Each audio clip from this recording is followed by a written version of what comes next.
हाय। Movie की शुरुआत होती है एग्नेस नाम की लड़की को दिखाते हुए जिसका चक्कर अपने ही कजन जेन के साथ चल रहा था, जो कि पोलिश पोस्ट ऑफिस में काम करता था। और साथ ही एग्नेस का चक्कर एक जर्मन शेफ के साथ भी चल रहा था। इसके थोड़े टाइम बाद एग्नेस का एक बच्चा होता है और वहाँ पे दोनों बॉयफ्रेंड आ जाते हैं, जो कि बोल रहे थे ये बच्चा मेरा है और दूसरा बोलता मेरा। तभी बच्चा काफ़ी ज़्यादा रो रहा था, तो एग्नेस उसे बोलती है कि जब तुम 3 साल के होगे मैं तुम्हें ड्रम ला के दूंगी। तो वो बच्चा चुप हो जाता है। उसके बाद हमें दिखाया जाता है वो बच्चा अब 3 साल का हो चुका है, जिसका नाम ऑस्कर रखा गया था। और उसके बर्थडे पार्टी में बहुत सारे लोग आए थे, जो कि काफ़ी ज़्यादा दारू पी के इधर उधर हिल रहे थे, जिसके कारण ऑस्कर को काफ़ी ज़्यादा गुस्सा आता है। तो वो छत में जाके अपने ड्रम से विश मांगता है कि काश मैं कभी बड़ा ही ना हूँ, और साथ में ड्रम फेंक के खुद भी गिर जाता है। कहानी 3 साल बाद शिफ्ट होती है, जहाँ पे ऑस्कर अभी भी 3 साल जितना लग रहा था। ऑस्कर की चिंता सबको होती है। तभी उसका सेकंड फादर उसे ड्रम खींचने की कोशिश करता है, जिसके कारण ऑस्कर इतना तेज चिल्लाता है कि घर के सारे कांच टूट जाते हैं।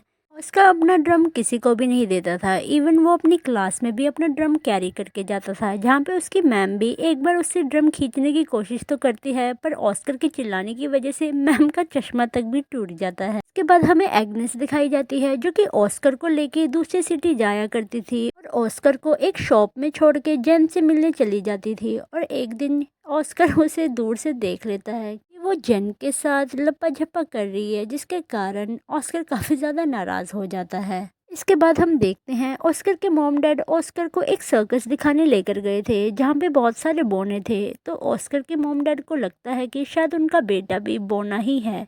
इसके बाद जब शो खत्म होता है, ऑस्कर एक बोने से मिलता है, जहाँ पे वो बोना बोलता है कि तुम भी हमारी टीम में आ जाओ तो ज़्यादा अच्छा रहेगा। तभी ऑस्कर की मॉम एग्नेस आ जाती है और ऑस्कर को वहाँ से लेकर चली जाती है। हम एग्नेस को देखते हैं वो फिर से जेन से मिलने के लिए उस शॉप में जाती है और ऑस्कर को वहाँ रखने के लिए बोलती है, पर वो शॉपकीपर बोलता है मैं तुमसे प्यार करने लगा हूँ। तो जेन उसे दुनिया भर की गालियाँ देते हुए वहाँ से ऑस्कर को लेके चली जाती है। इसके थोड़े टाइम बाद एग्नेस को पता चलता है कि वो अपने बॉयफ्रेंड से फिर से प्रेग्नेंट हो गई है, जिसके कारण वो बहुत ज़्यादा डिप्रेस होने लगी थी। बट उसके हस्बैंड को इससे कोई फ़र्क ही नहीं पड़ रहा था, बल्कि वो उल्टा खुश हो रहा था, क्योंकि उसके घर में एक और बच्चा आने वाला था। एग्नेस इस बच्चे से ज़रा भी खुश नहीं थी, क्योंकि ऑस्कर के टाइम उसे कोई देखभाल नहीं मिली थी। तो वो बहुत सारी मछलियाँ खाती है और बेचारी को फूड पॉइजनिंग हो जाती है, जिसके कारण वो खुद ही मर जाती है। अपनी मॉम के मरने के बाद ऑस्कर जाता है जेन के पास, जहां जाकर वो अपना ड्रम ठीक करवाना चाहता था। पर तभी पॉलिश ऑफिस में एक बहुत बड़ा हमला हो जाता है, जिसके कारण उस हमले में जेन भी मारा जाता है। पर ऑस्कर किसी तरह वहां से बचकर बाहर आ जाता है। ऑस्कर अपने घर वापस आ जाता है, जहाँ पे देखता है कि उसके फादर ने एक लड़की को अपनी शॉप में काम करने के लिए रखा है, और साथ ही वो लड़की ऑस्कर का भी ख्याल रखती थी। ऑस्कर उसे काफी पसंद करता था, पर उस लड़की के लिए ऑस्कर एक छोटा बच्चा था। अब एक दिन ऑस्कर का फादर वहां से कहीं चला जाता है थोड़े दिनों के लिए। तभी ऑस्कर और वो लड़की वहीं घर में अकेले होते हैं। तो एक रात ऑस्कर उस लड़की के साथ लपा झपा करने का भी ट्राई करता है, जिसमें वो सक्सेसफुल भी हो जाता है। एक दिन ऑस्कर अपने फादर को उसी लड़की के साथ लपा झपा करते हुए देख लेता है। साथ ही वो देखता है कि उसके फादर उस लड़के को काफ़ी ज़्यादा गालियां दे रहे हैं। तो वो लड़की भी बहुत ज़्यादा गाली देती है उसके बाप को।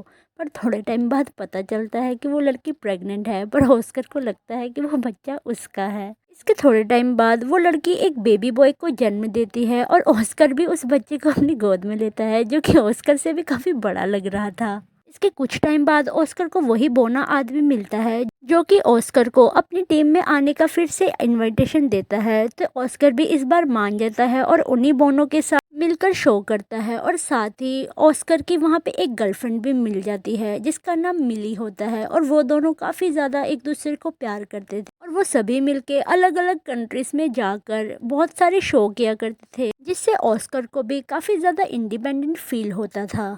एक दिन जर्मन्स उन पर हमला कर देते हैं, मतलब उस पूरे शहर पे, जिसकी वजह से ऑस्कर की गर्लफ्रेंड भी उस हमले में मारी जाती है। तो ऑस्कर वापस से अपने घर आ जाता है, जहाँ पे हम देखते हैं वो बच्चा भी काफ़ी बड़ा हो गया है, और ऑस्कर उस बच्चे को भी अपने ड्रम के जैसा ही ड्रम दे देता है। इससे उस लड़के की माँ ऑस्कर को काफ़ी गालियाँ दे रही थी, और साथ ही वो ऑस्कर के डैड के साथ ही रह रही थी। अब ऑस्कर को देखकर ऑस्कर का डैड काफ़ी ज़्यादा खुश भी होता है। देखते हैं वॉर के चलते हुए रशियंस भी उनके घरों में जाकर चेक करते थे कि कोई बाहर का आदमी तो नहीं है, और अगर बाहर का आदमी मिलता तो वो उन सबको मार देते।